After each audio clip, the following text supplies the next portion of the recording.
हमारी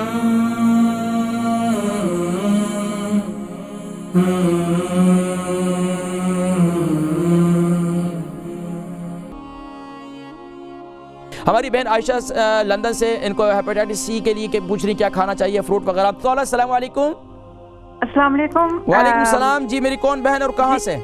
जी लंदन से बोल रही हूँ। तो 2 सवाल आपसे पूछने का। मेरी बहन का नाम क्या है? आयशा। आयशा बहन है जी, फरमाइए। जी मैं ये कह रही हूँ कि ये हेपेटाइटिस सी के लिए क्या ग़िज़ा खानी चाहिए, क्या फ्रूट खाना चाहिए, क्या चीज़ खानी चाहिए जो उससे वो क्योर हो जाए, और जो क्या एहतियात कर परहेज करनी चाहिए। और दूसरा सवाल ये है कि मुझे तकरीबन 16 साल से खारिश है, जिस्म पूरे पे खारिश होती है, खासकर रात को मैं सो नहीं सकती, इतनी खारिश पूरे जिस्म में होती है। इसका कोई इलाज है? आपने पिछला प्रोग्राम हमारा देखा था?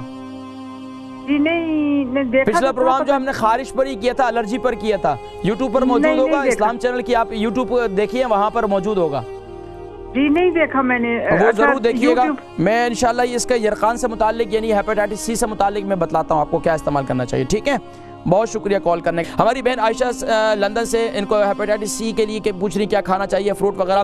देखिए, जितनी ख़ास तौर पर जिनको हेपेटाइटिस है उनके लिए गन्ने का जूस बहुत ज़्यादा मुफीद है। गन्ने का जूस इस्तेमाल करें, ऑरेंज जूस इस्तेमाल करें, गाजर का जूस इस्तेमाल करें, ये जूस इसके जूसेस इस्तेमाल करें, और ख़ास तौर पर स्ट्रॉबेरी इस्तेमाल करें, ब्लूबेरी इस्तेमाल करें, ये बेरीज जो है ये इस्तेमाल करें, ये बहुत ज़्यादा मुफीद है। और इसके अलावा ख़ास तौर पर खाने के अंदर इनको जितनी आप हो सके गर्म अशिया से परहेज़ करवाएँ, खट्टी अशिया से परहेज़ करवाएं। इसके साथ साथ ऑरेंज के जूस के अंदर, जैसे कि मैंने बहन को भी कहा, ऑरेंज के जूस के अंदर आप 1 चम्मच जो है कलौंजी का तेल इस्तेमाल करवाएं, तो इंशाल्लाह हेपेटाइटिस सी के लिए ये इंतहाई मुफीद है।